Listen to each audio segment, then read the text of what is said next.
तो आज हम लोग सॉल्व करने वाले हैं प्रश्नावली 10.3 है ना। तो 10.3 में पहले प्रश्न पढ़ते हैं, ध्यान से सुनिएगा। वृत्तों के कई जोड़े युग्म खींचिए, मतलब आपको दो दो सर्कल को खींचना है। प्रत्येक जोड़ों में है ना, जोड़े में कितने बिंदु उभयनिष्ठ हैं, उभयनिष्ठ बिंदुओं की अधिकतम संख्या क्या है। बोला है कि आप दो दो जो सर्कल करके कई जोड़ा को खींचिए, उसके बाद उसमें बताइए कॉमन क्या है। चलिए ये तो क्वेश्चन आप फिगर के माध्यम से समझते हैं, ध्यान से देखिएगा।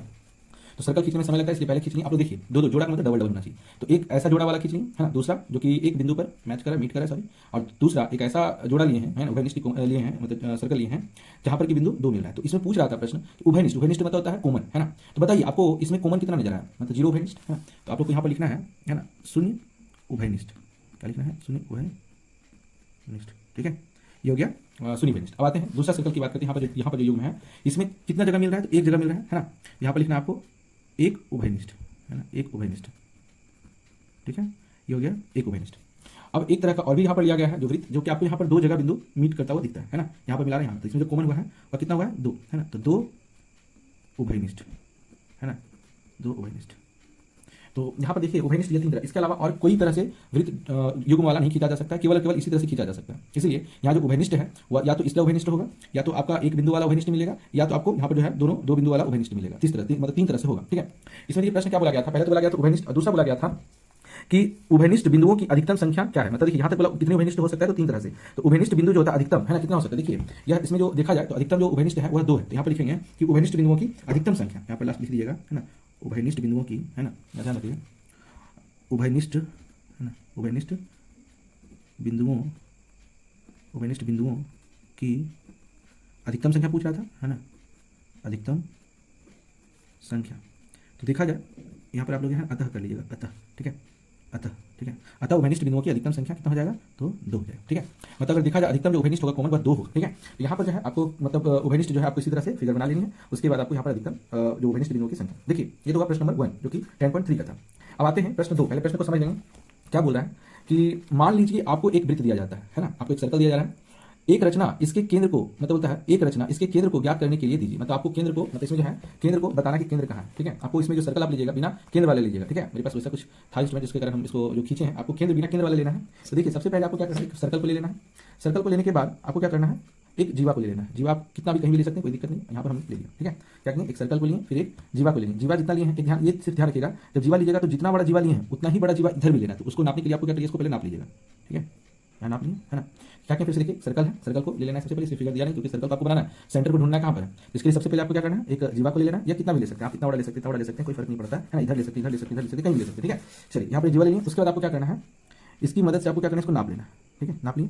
नापने के बाद क्या करना है, आपको यहाँ पर और यहाँ पर कहीं पर भी जो थोड़ा सा भी हिलना नहीं चाहिए, ध्यान रखिएगा। यहाँ पर क्या किया, मैच कर दिया। ठीक है, इसके बाद जो पता चल रहा है ना, यहाँ पर एक बिंदु देखिए, यहाँ पर है एक, यहाँ पर, इसका मतलब होगा इससे आपका क्या होगा, जीवा जो लिए थे उधर वो दोनों जीवा बराबर हो जाएगा। ठीक है, आपको यहाँ पर से क्या करना है, इसको मिला देना। ठीक है, फिर से देखिए, एक सर्कल को लिए, यहाँ पर एक जीवा लिए, इसी इतना जो जीवा है उतना ही जीवा आपको इधर भी ले लेंगे। ठीक है, लेने के बाद क्या करना है, आपको यहाँ से लेकर आधा से अधिक है ना, आधा से अधिक मतलब देखिए आधा से अधिक है ना, आधा से अधिक यहाँ पर थोड़ा सा ऊंचा है ना। चलिए देखिए क्या बोल रहे हैं, इससे आधा से अधिक है ना, इसको लेकर आपको यहाँ पर मिला देना है, और नीचे भी आपको यहाँ पर मिला देना है। ठीक है, आधा से अधिक। फिर देखिए इस बिंदु से है ना, इसको यहाँ पर भी कट कर देनी है ना, और नीचे भी जो है इसको कट कर देना है। ठीक है, पहला ये हो गया। दूसरा सेम उसी तरह काम इधर भी कीजिएगा। ठीक है, यहाँ पर आधा से अधिक जो है आपको यहाँ पर कट कर देना है। ठीक है, और नीचे भी जो है आपको वहाँ पर कट कर देना है, हो जाएगा।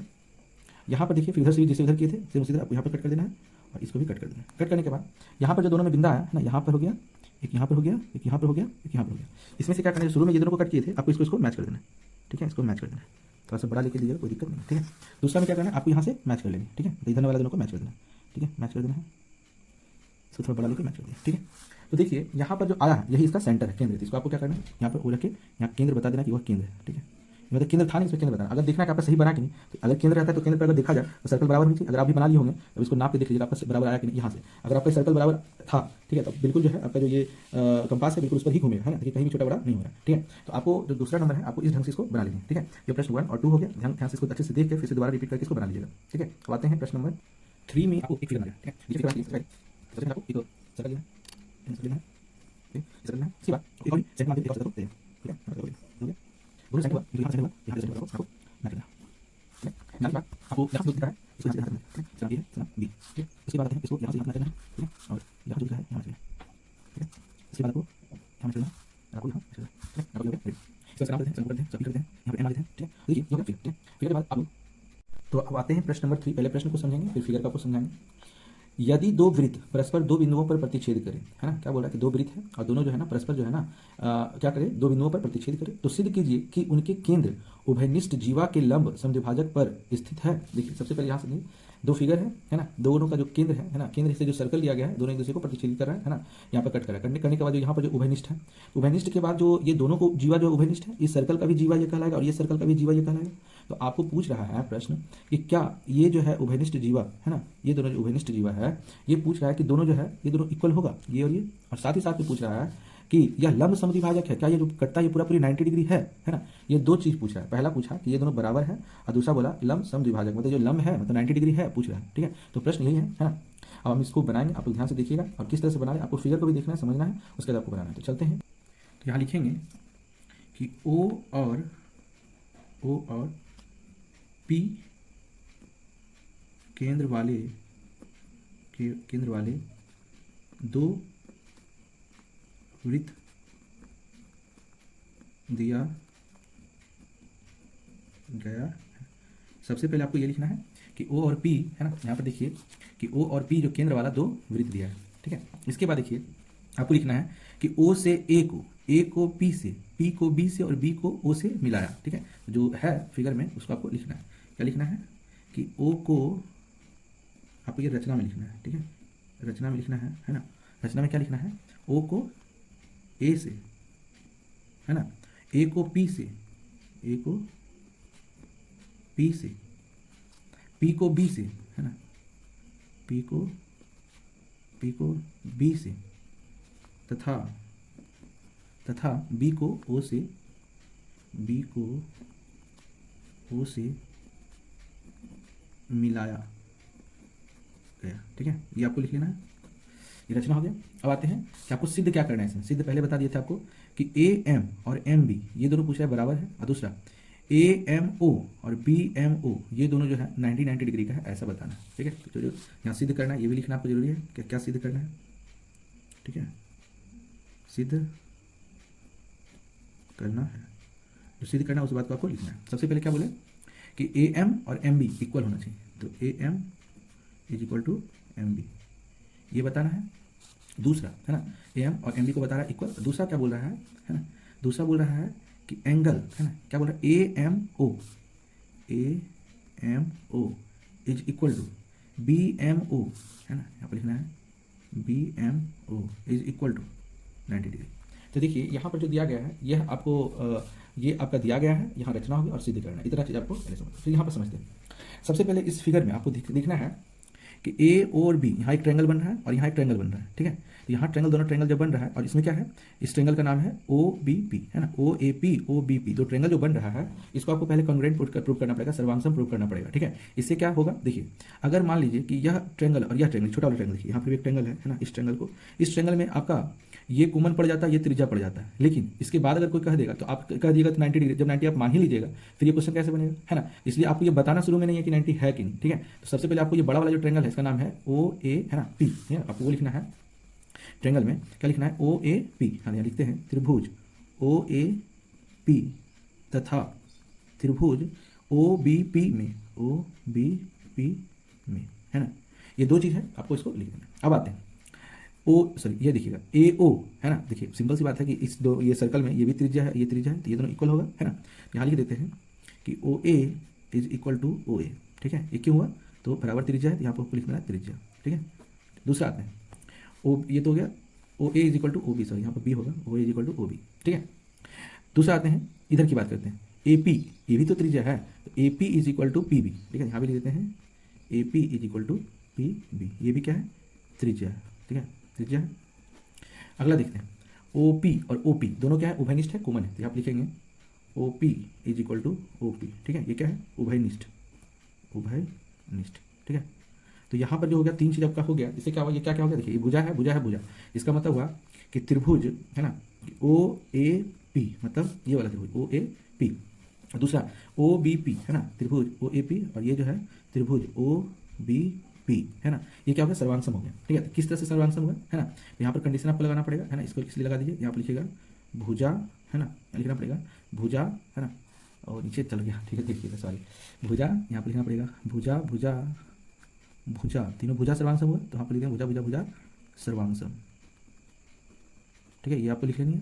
ठीक है, तो ये तो अभी हुआ इधर का, मतलब ये दोनों सर्वांग सम हुआ। ठीक है, सर्वांग सम हुआ, इससे क्या हुआ कि यहाँ का एंगल और यहाँ का जो एंगल है वो मेरा इक्वल हो गया। यहाँ पर लिखना पड़ेगा, अब यहाँ पर लिख सकते हैं आप, इसलिए एंगल ए ओ एम, ठीक है, angle A O M is equal to B O M, angle B O M. अब यहाँ पर देखिए बात है कि हम ये जो लिख रहे हैं ए ओ एम और बी ओ एम, इसका क्या जरूरत पड़ा, हम इसको जो निकाल दिए हैं यहाँ का और यहाँ का इक्वल है ना, ये दोनों इक्वल कह दिए, ये क्यों निकाले देखिए पता चलेगा इसका क्यों निकालने की जरूरत पड़ेगा। ठीक है, ध्यान से सुनिएगा क्या बोल रहे हैं, ये आपको लिख लेनी है। ठीक है, ये लिखने के बाद ये आपको लिखना है सी पी सी टी से, है ना।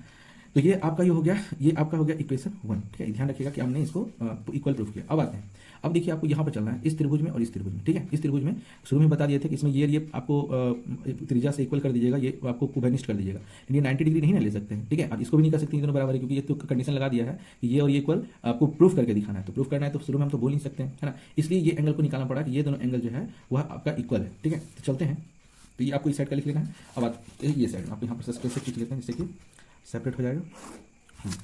अब चलते हैं, ध्यान से देखिएगा। अब आते हैं त्रिभुज की बात करते हैं, इधर की त्रिभुज की बात करते हैं, यहाँ वाला। तो यहाँ पर जो त्रिभुज है ना, इस त्रिभुज की बात करें ए एम ओ, ठीक है, ए एम ओ, है ना, ये तथा अब दूसरा त्रिभुज है तथा त्रिभुज, है ना, बी एम ओ में चलते हैं, बी एम ओ में। ठीक है, ये दोनों में चलें, इसमें देखिए सबसे पहले ओ ए और ओ बी, है ना, ये O A is equal to O B, ये दोनों क्या है, ये त्रिज्या है, इक्वल त्रिज्या है, त्रिज्या रहेगा तो बराबर ही होगा, है ना, ये लिख देना है। दूसरा आते हैं ओ एम और ओ एम दोनों में है। ठीक है, O M is equal to O M, यह क्या है, उभयनिष्ठ है, यहाँ पे लिख देंगे उभयनिष्ठ। ठीक है, उभयनिष्ठ हो गया। तीसरा कंडीशन आपको लगाना है ए ओ एम, है ना, A O M is equal to, यहाँ लिखिए A O M B O M is equal to angle B O M. ये किस कारण से हुआ, तो यहाँ पर लिखेंगे समीकरण 1 से, है ना, प्रूफ करके बताएं, इसको आपको लिख देना क्योंकि यहाँ पर समीकरण 1 में ये था इसलिए लिख देते हैं। ठीक है, इसका मतलब 3 कंडीशन हो गया, मतलब एंगल भी हो गया, ये कौन हो गया, भुजा कौन हो गया, इसका मतलब हुआ भुजा, ये जो सर्वांशम हुआ है, तो लिखेंगे इसलिए त्रिभुज A M O is equal to, है ना, सॉरी सर्वांशम त्रिभुज बी एम ओ, मतलब ये दोनों सर्वांशम हो गया, किस कारण से, लिखेंगे भुजा, है ना, भुजा कोण भुजा से। ठीक है, भुजा सर्वांशम। ठीक है, आपको ये लिख देना है भुजा कोण भुजा सर्वांशम। ठीक है, ये भुजा कोण भुजा सर्वांशम लिख दी। अब देखिए, अब क्या हुआ, मेरा ये जो ट्रायंगल है, छोटा वाला भी ट्रायंगल, वो इक्वल हो गया। इक्वल होने के बाद क्या होता है कि आपका यहाँ का साइड और यहाँ का साइड आप इक्वल बोल सकते हैं, क्योंकि 3 कंडीशन के बाद अब इस त्रिभुज में और इस त्रिभुज में अगर देखा जाए तो ये और ये इक्वल आप कह सकते हैं सीपीसीटी से, और यहाँ का एंगल और यहाँ का एंगल आप कह सकते हैं वो इक्वल होगा। ठीक है, तो यहाँ पर लिखते हैं, सबसे पहले ये लाइन की बात करते हैं, तो इसलिए लिख देंगे, है ना, इसलिए कि A M is equal to B M. ठीक है, बी एम कंडीशन पूछेगा तो आपको लिखना है सी पी सी टी। ठीक है, मतलब C P C T condition मतलब क्या हुआ कि यह जो है कि ये जो पार्ट है दोनों अब इक्वल होगा, क्योंकि कंडीशन जो है सर्वांशम मतलब प्रूफ हो चुका है। दूसरा एक और है दूसरा कि आप ए एम ओ, है ना, यहाँ पर लिखेंगे angle A M O is equal to B M O, है ना, यहाँ पर लिखेंगे एंगल बी एम ओ, ये भी क्या लिखिएगा सी पी सी टी। ठीक है, इसको आप 2 मान लीजिएगा। ठीक है, देखिए ये तो हम प्रूफ यहाँ पर ये प्रूफ करने बोला था, ये तो बिल्कुल निकल गया, लेकिन ये प्रूफ नहीं करने बोला था, ये बोला ये आपको 90 डिग्री आपको बताना, मतलब यहाँ का एंगल 90 डिग्री बताना है। ठीक है, तो देखिए इसको 90 डिग्री भी निकाल देते हैं, यहाँ तक में तो आपको प्रूफ हो गया, लेकिन यहाँ पर चलते हैं। अब क्या बोला गया है, ध्यान से देखिएगा। अब ए देखिए ए एम बी, ये जो है ना एक रैखिक मतलब एक सीधा लाइन है ना, जीवा बोला गया तो सीधा ही होगा, तो लिखते हैं, है ना। तो यहाँ पर हम कभी भी ऐसा रहता है तो याद रखिएगा, कभी भी अगर सीधा लाइन रहता है तो ए एम ओ, है ना, और बी एम ओ, मतलब ये दोनों सीधा रहता है तो 180 दोनों को जोड़ते हैं तो 180 होता है, क्योंकि रैखिक उनके पास जो होता है 180 डिग्री होता है। यहाँ पे लिखेंगे एंगल ए एम ओ, यहाँ लिखते हैं ए, है ना, A M O plus B M O is equal to 180 degree. पूछेगा रीजन तो आप लिखिएगा रैखिक युग्म, है ना, रैखिक युग्म। ठीक है, ये ध्यान रखिएगा। अब देखिए जहाँ पर बी एम ओ है वहाँ आप ए एम ओ लिख सकते हैं, क्योंकि इसको हटा के हम दोनों बराबर ही लिख लेते हैं। यहाँ लिखते हैं ए एम, है ना, A M O plus angle A M O is equal to 180 degree, है ना। अब ए एम दो बार ए एम हो जाएगा, A M O is equal to 180 degree, है ना। अभी कट जाएगा इसलिए हो जाएगा, इसलिए angle A M O is equal to हो जाएगा 180 डिग्री बाय 2 से कट जाएगा तो 90 बार में, तो इसलिए हो जाएगा ए एम ओ जो निकल गया मान, है ना, निकल गया 90 डिग्री। अब देखिए ये तो ए एम ओ निकल गया, अब दोनों इक्वल था इसलिए देखेंगे अतः angle A M O is equal to angle B M O, क्योंकि दोनों बोला गया था कि 90 डिग्री दोनों होगा, है ना। यही प्रूफ करना था कि 90 डिग्री होगा, ठीक है।